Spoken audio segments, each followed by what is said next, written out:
Welcome to NVC At The Movies. How are you doing, everybody? Good. Hey, can we just give a shout out to anybody that's graduated this weekend or in the last week or two? If you did, hold on. If you graduated, would you just put a hand straight up in the air? Huge life accomplishment. Way to go. Come on, now we can give them a big hand clap. Awesome. Congrats to you guys.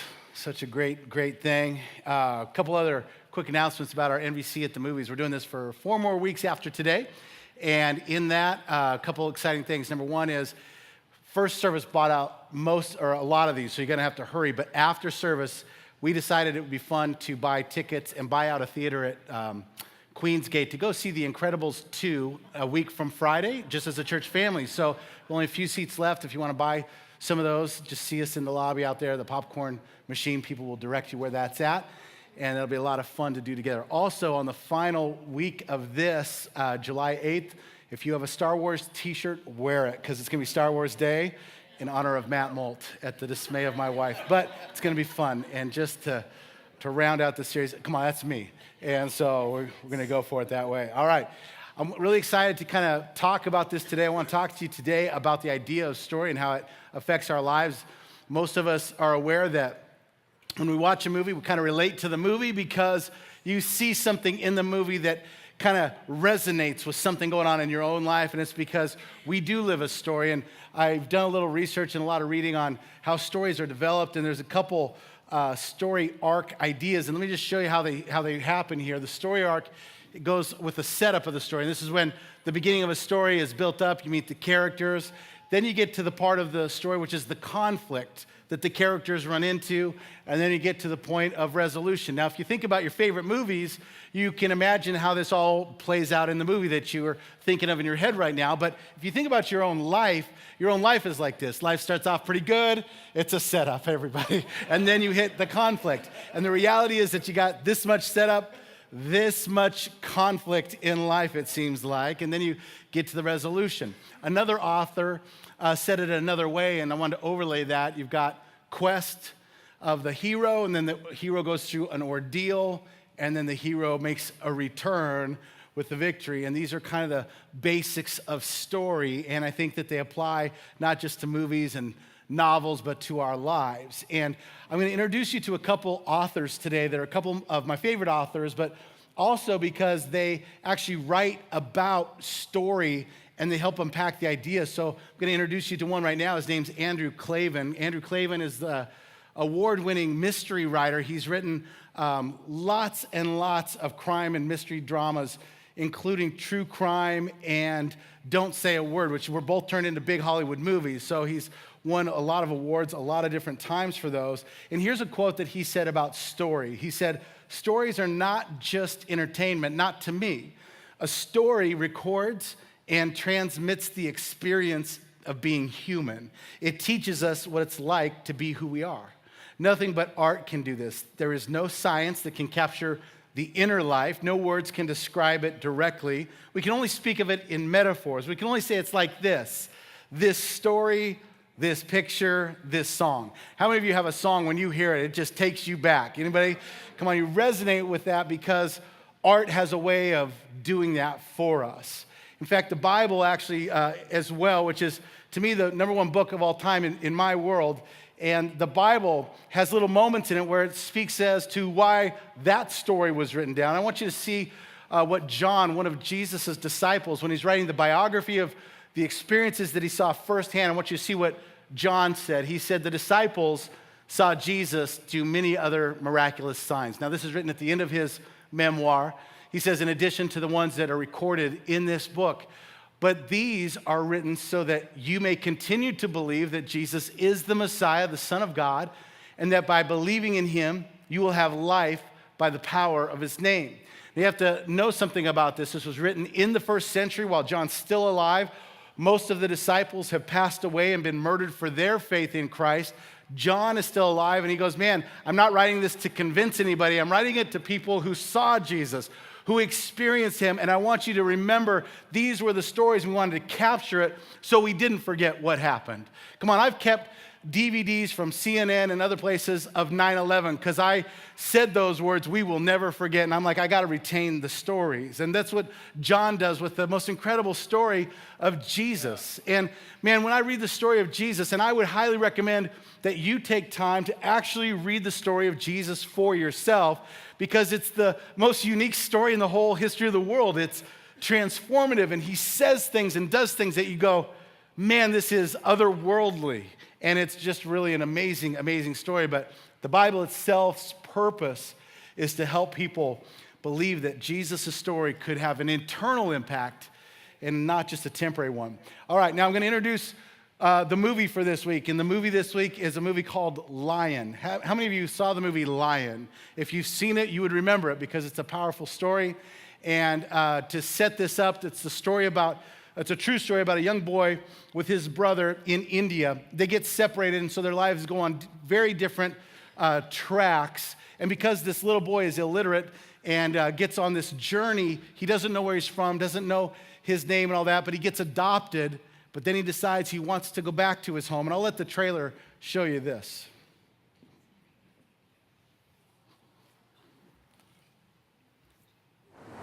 Let's start with where you're from. Calcutta. Which part? I'm adopted. I'm not really Indian.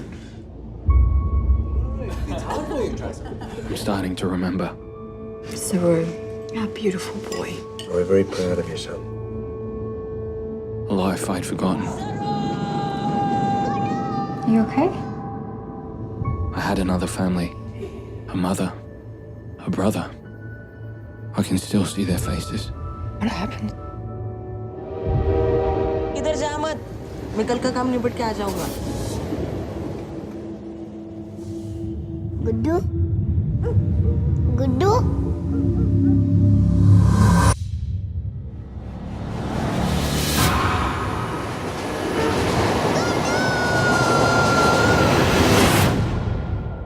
I have to find my way back home. How long were you on the train? A couple of days. Couple of days.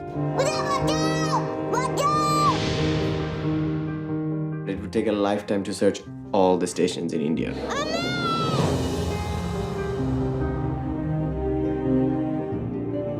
Do you have any idea what it's like? How every day my real brother screams my name. I always thought that I could keep this family together. I need you, Saru. What if you do find home and they're not even there? And you just keep searching? I don't have a choice. What was she like? Beautiful.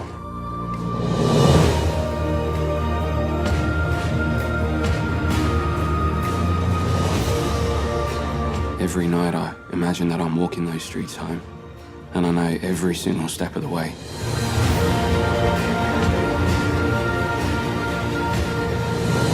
And I whisper in her ear, I'm here.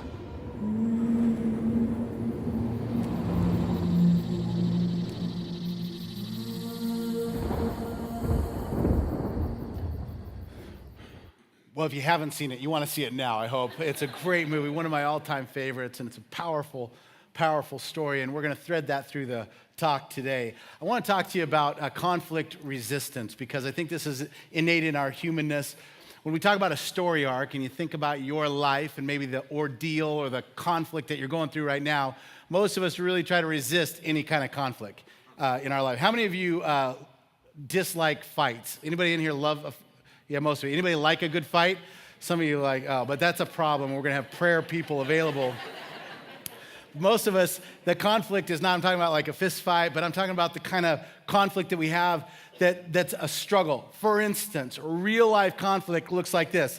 Somebody dies when you weren't ready for them to die. Or a job goes south, or an investment that you were banking on just falls out from underneath you. Or somebody that you loved breaks away from you. And when that happens, now you're in the middle of an ordeal in a season of life that you weren't banking on and you don't know how to handle because you weren't prepared for it. It hit you out of the blue.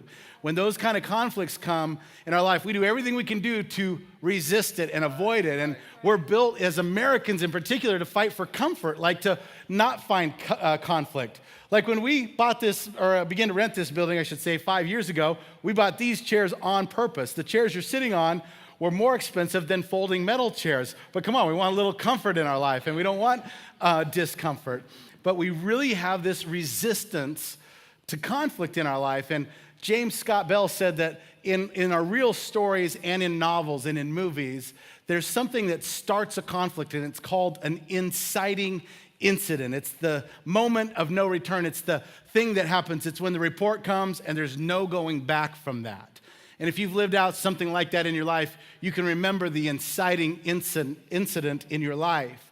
And J.R. Tolkien writes about this in his classic novel, The Hobbit, when Bilbo says to Frodo, "It's a dangerous business, Frodo, going out of your door.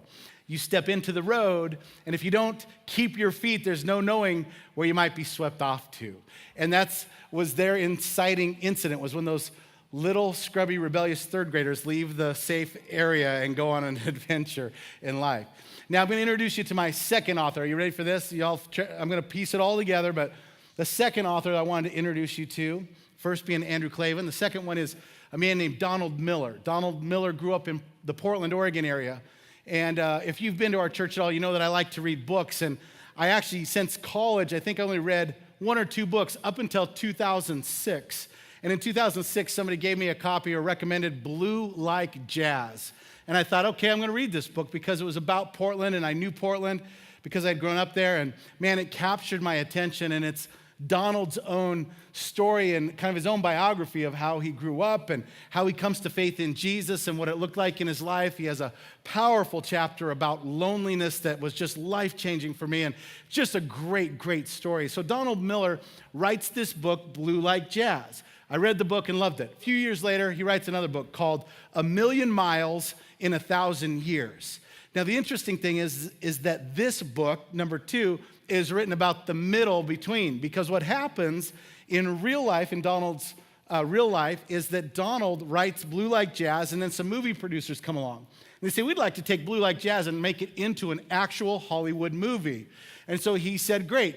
But it began to stir a bunch of questions in his life, like, okay, if I write the screenplay, how do I write Donald myself? Do I make him a little bit better than he actually was? And are people actually going to be interested in seeing my life on a screen? And should I have lived my life with a little more courage, a little more character and fearlessness, because now they're making a movie about it? Do I like the character that I am in my own story? And that was the actual thing. And I thought, what an interesting perspective. And in A Million Miles book, he writes about that. And I'm going to read you a little bit from that book and that experience that he was dealing with. It didn't occur to me at the time, but it's obvious now that in creating the fictional Don, which is him for Donald, I was creating the person I wanted to be. He's rewriting now the screenplay. The person worth telling stories about. It never occurred to me that I could rewrite my own story, my real life story, but in an evolution, I had moved towards a better me. I was creating someone I could live through, the person I'd be if I could redraw the world, a character that was me, but flesh and soul other. When Steve and Ben and I first started working together, I didn't want Don to embrace conflict. I wanted it to be an easy story. But nobody really remembers easy stories. Characters have to face their greatest fears with courage. That's what makes a story good. If you think about the stories that you like the most, they probably have lots of conflict. There's probably death at stake, inner death or actual death, you know. And I thought, man, he's on to something here. And I want you to think about your own life for a second and think about what kind of story you're living, what kind of story your life is telling. And yes, if we made a movie of your life, you would not have every scene of you brushing your teeth and all the meaningless things, but the main moments of your life, they matter because your life is telling a story. And it's an interesting thing to think, what if we would look at our life like that?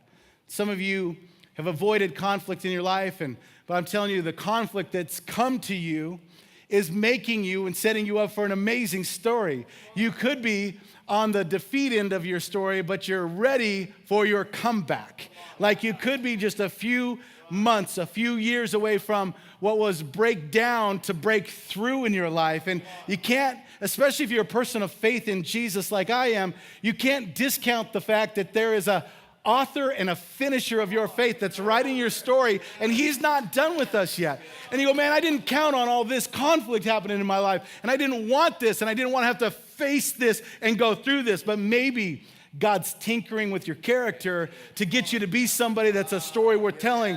And I'm telling you, like some of the people that were on the stage today that got baptized, they're saying, I used to be like this. God came into my story, and now I'm like this. And I'm telling you that God can change your story. We've got to think about ourselves like that. We're so prone to resist conflict, but some of you that have been through the most in your life, you think it was for no reason, it was meaningless. It was not meaningless. You have the greatest victory stories to tell that have encouraged me and caused other people who've gone through things to go, if they made it, I can make it. It's the power of the story of humanity in our lives.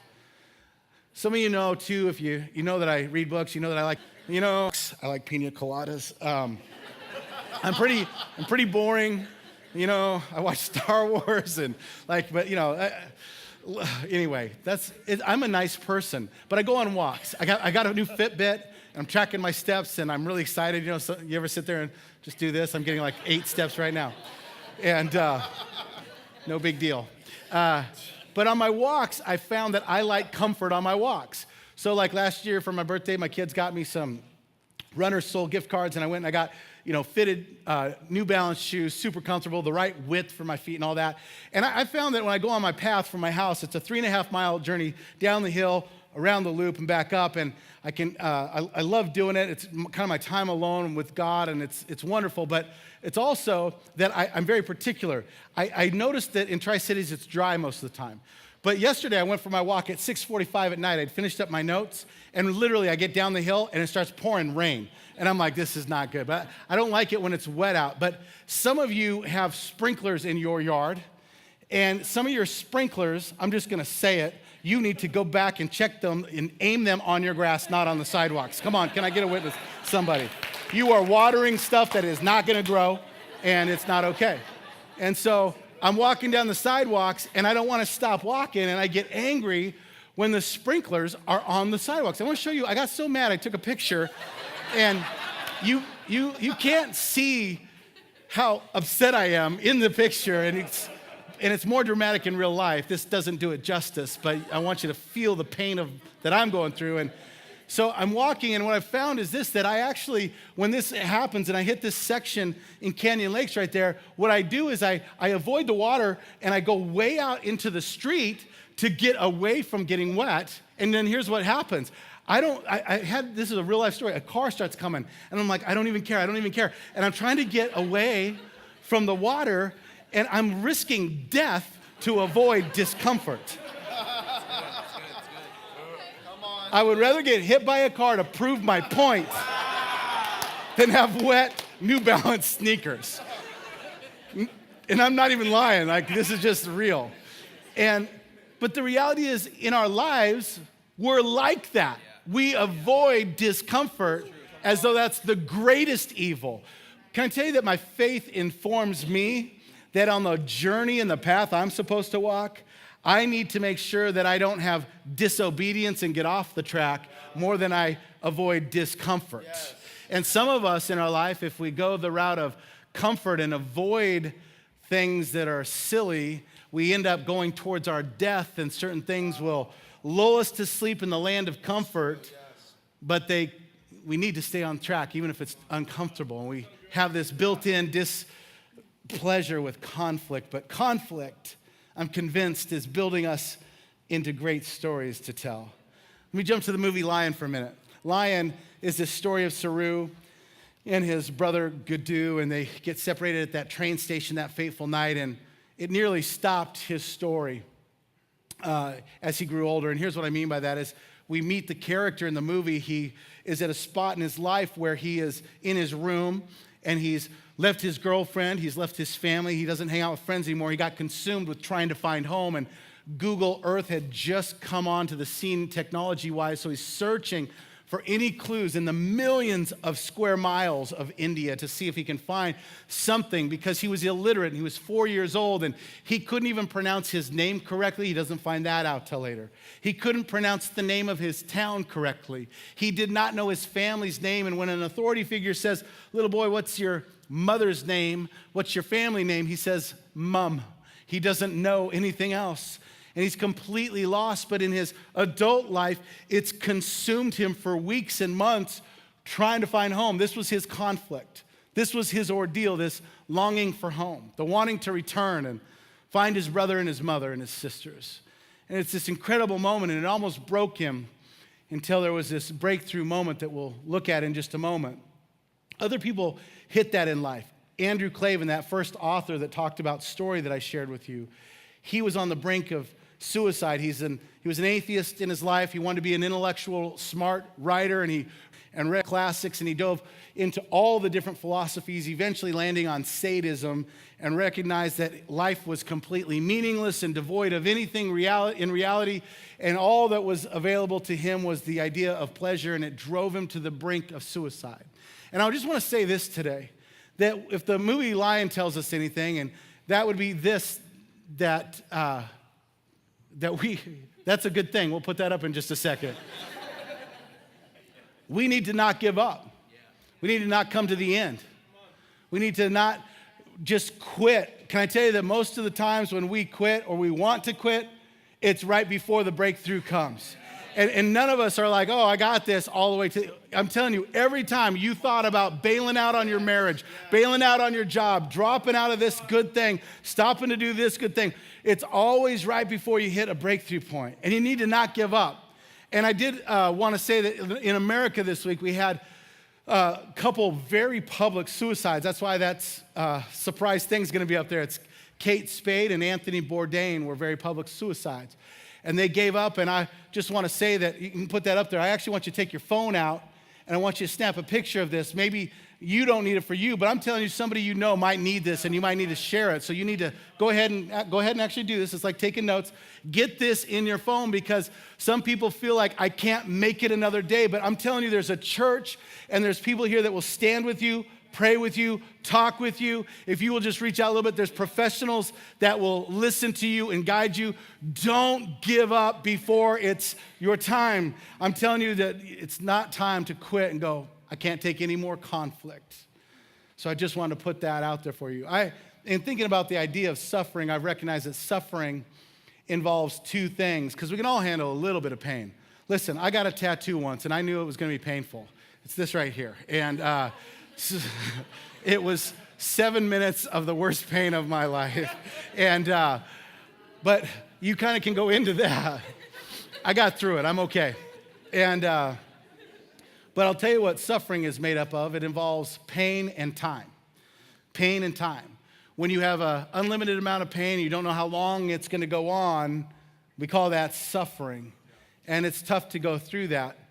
That second author, Donald Miller, was going through this in his own life too. And he was suffering quite a bit. And he felt like the suffering he was dealing with was meaningless. And so he began to read Viktor Frankl. Viktor Frankl was a Jew who survived the Holocaust in Nazi Germany. And he wrote what I think is the world's second greatest book ever.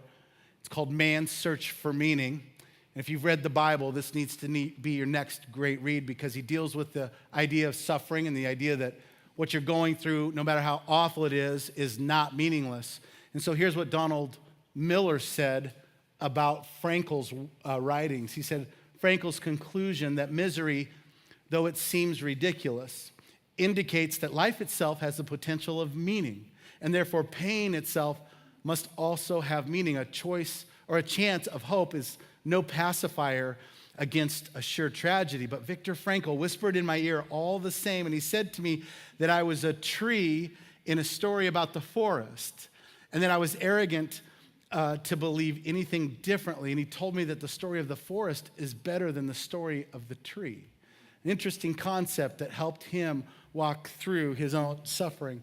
Christianity, my Christian faith, informs me of two answers for the pain and the time of suffering. It informs me that, number one, any suffering I go through is not meaningless. I have an example of Jesus Christ who rode headlong into suffering, and because of what he went through, it lent itself toward the redemption of all mankind for every generation afterwards.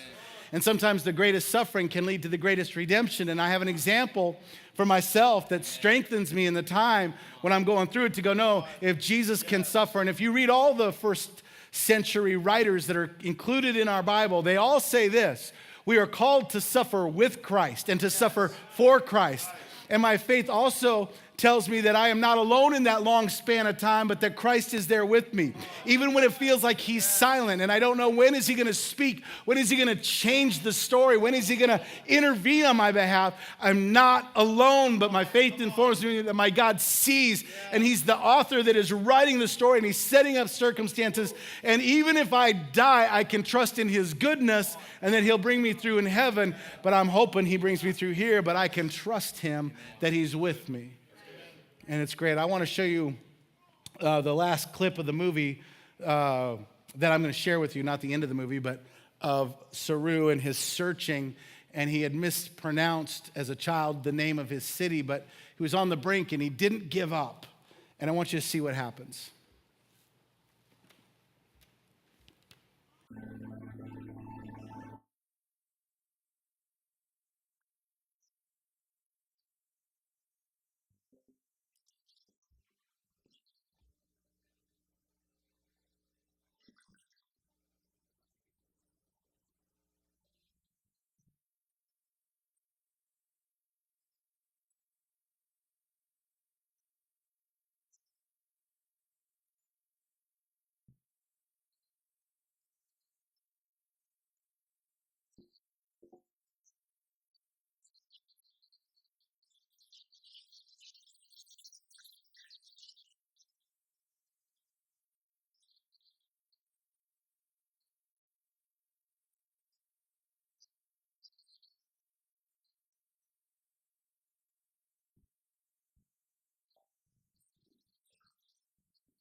Telling you, I feel like I was sent here today for somebody to tell you, don't give up. Don't quit yet. You're in your conflict season, but I'm telling you, resolution will come. Don't quit. Grab somebody today that's here and grab a bag of popcorn on your way out and say, would you just sit and listen to my story? Can I talk with you? I'm telling you that you're going to find your breakthrough. We talk about myself for just a minute. In longing for home, I was thinking as I was getting ready for this message, and I remembered the very first time that I recognized that I was not home, that I longed for home. And it was when I was at a friend's house, Mike Harishu, in kindergarten, and I had been to other friends' house. My mom would drop me off and leave and come back and get me, and my dad, they would do that. But I was there, and I remember I made a mess that they didn't know about, and I was scared of the consequences. And so I said, I need to call my mom. Now, some of you won't understand this, but we actually had to go into a room where there was a phone with a curly cord attached to a wall and dial numbers. And so we did that, and I said, I need to call my mom. I said, Mom, you got to come get me. She said, I can't get there for about a half hour, honey. I said, Mom, I need you to come and take me home. And she goes, well, I'll be there as fast as I can. I was so nervous and so upset as a little kindergartner that I remember that I went and sat on the curb outside of my friend Mike Harishu's house and sat there waiting for my mom to pick me up. And Mike came out and sat next to me, and the mom came out, are you okay? Can we do anything for you? Did we do something? And I was like, no, I just want to go home.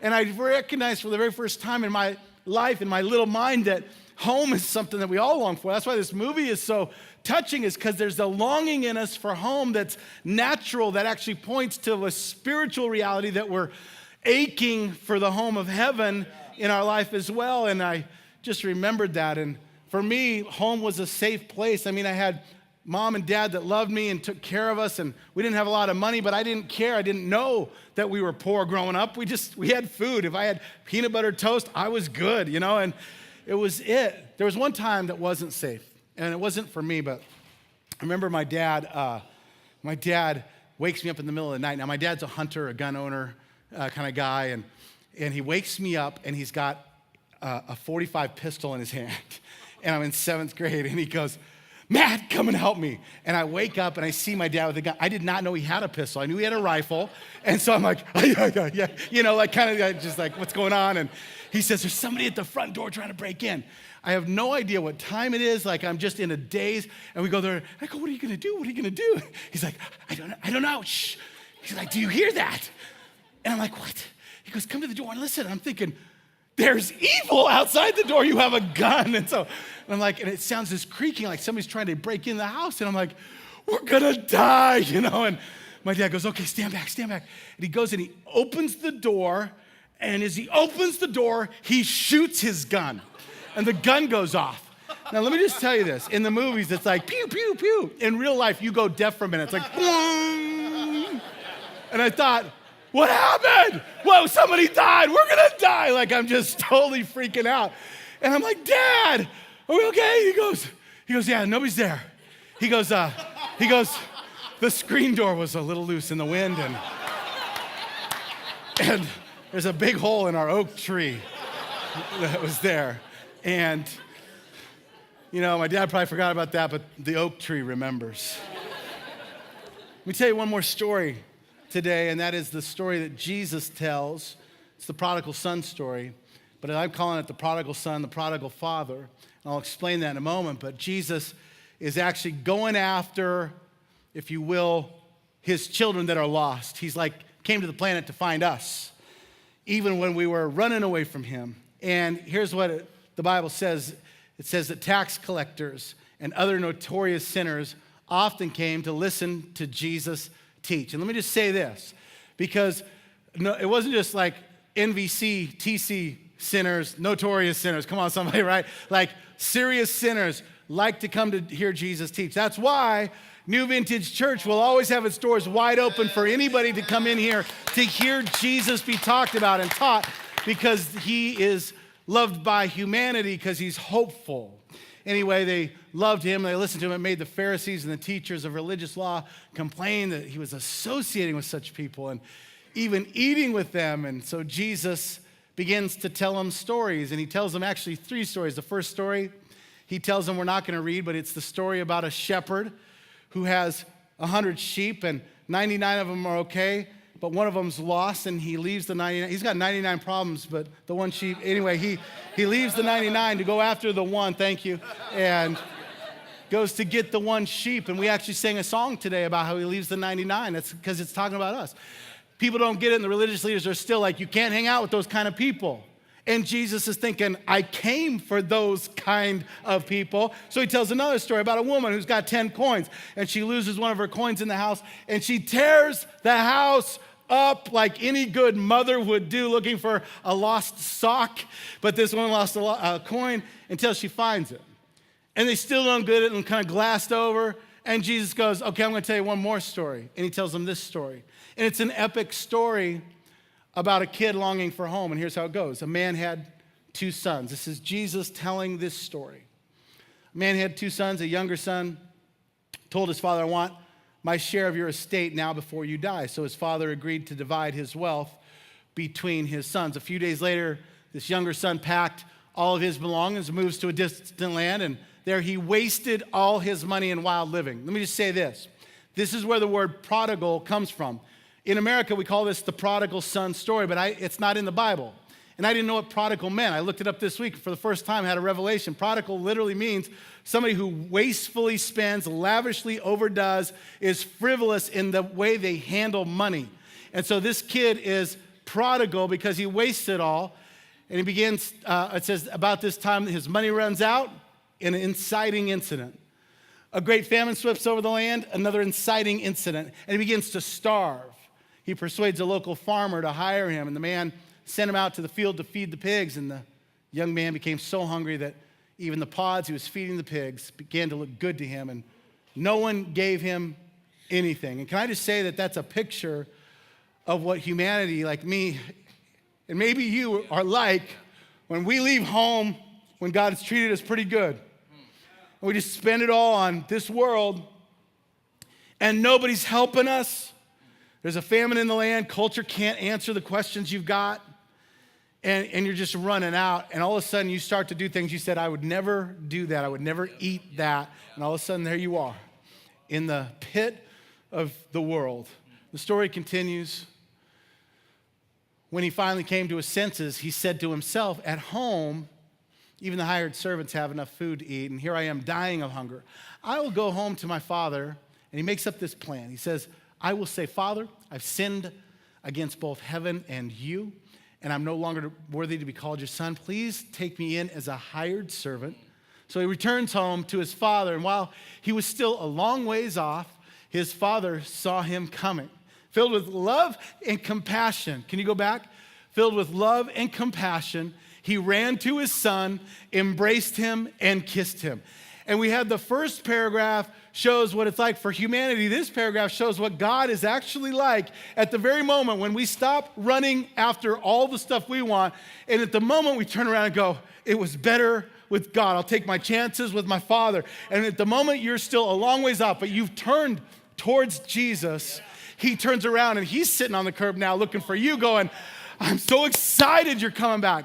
And it just gets crazy. And it says that while he was a long ways off. Can I tell you that you might feel in your journey of life like you're a long ways from God, but God is not blind to you. He's seeing you, and he's watching, and he's going, come on, I'm here, and he's just cheering you and me on. And then the story continues and ends with this. His son said to him, Father, I've sinned against both heaven and you. I'm no longer worthy to be called your son.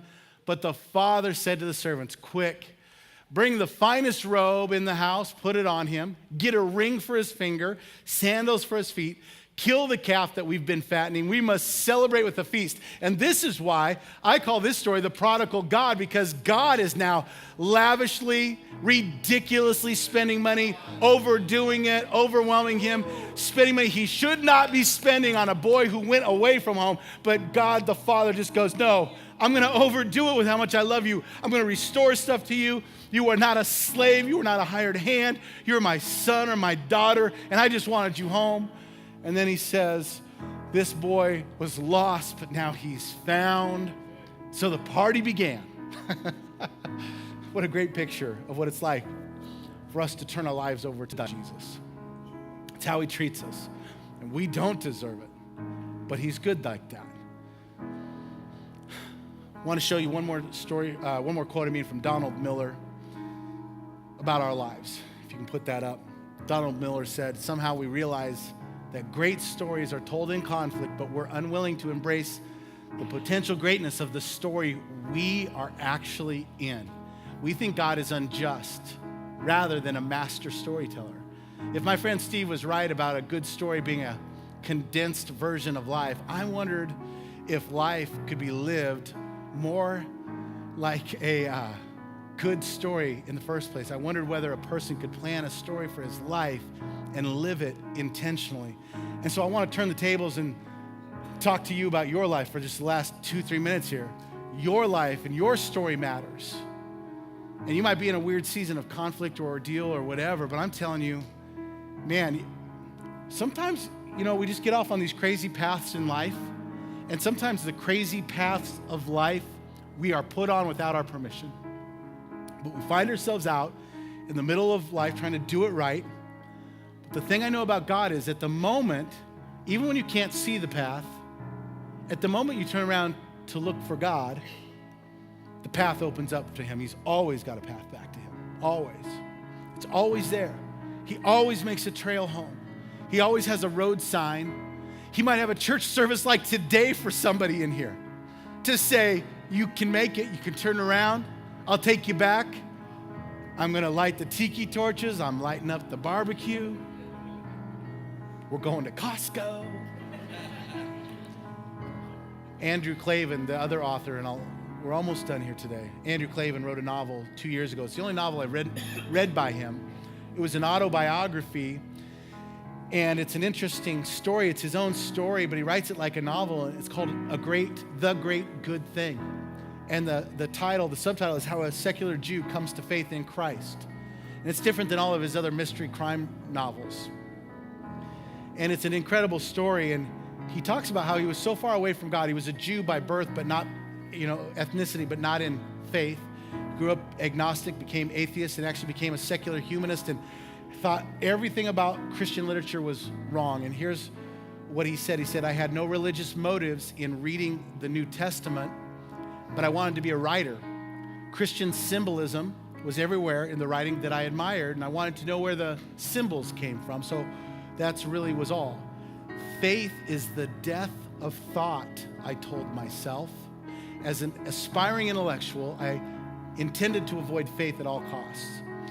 And then he begins to talk about how he did get converted. He says, in the end, I considered my conversion, and I thought, was it that night at Mina's house when they had a Christmas party that made Jesus Christ central to my thinking? It wasn't the picture on the wall that made his presence pervasive in my imagination. It wasn't even the Christmases through the following years. It was stories. It was literature. He came to me that way. And I want you to see something. For a writer, when he turned just a little bit, God opened the path through literature, because God always gives us a roadmap back home. And he says, in the end, I considered, he said, through my foolishness and the foolishness of my times, through the fog of my egotism and the stubbornness and insanity, God had sung to me without ceasing in the stories that I loved.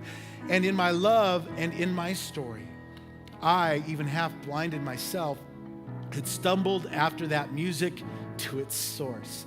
And somehow, once again, by the hilarious mercy of God, I had made my way to the great good thing. Can I just say that perhaps God hasn't turned a blind eye to you no matter what stage of life you're in? Maybe you're in the middle of a great story. Maybe God has a plan for you. Maybe God is wanting you to turn around and abandon some of the garbage you've been eating and turn and go back home. And I want to pray with you today. I think that God wants to actually change some lives. NVC at the Movies wasn't because we like movies. It's because God likes people. That's why we're telling the story that we're telling today. Would you close your eyes? Let me pray with you. Jesus, I just thank you for each one of my friends that are here and the people I don't know yet, people that maybe are here for the first time. I know there's a lot of different epic adventures represented in this room and in Venue 2 today. People who've been through it. I pray you'd give courage to people who needed courage today. God, you're going to carry them through. Let them make it another day, another week, another month until your breakthrough comes. And we're going to turn our trust to you, that you see us and you're with us in our suffering and in our ordeal that we're facing.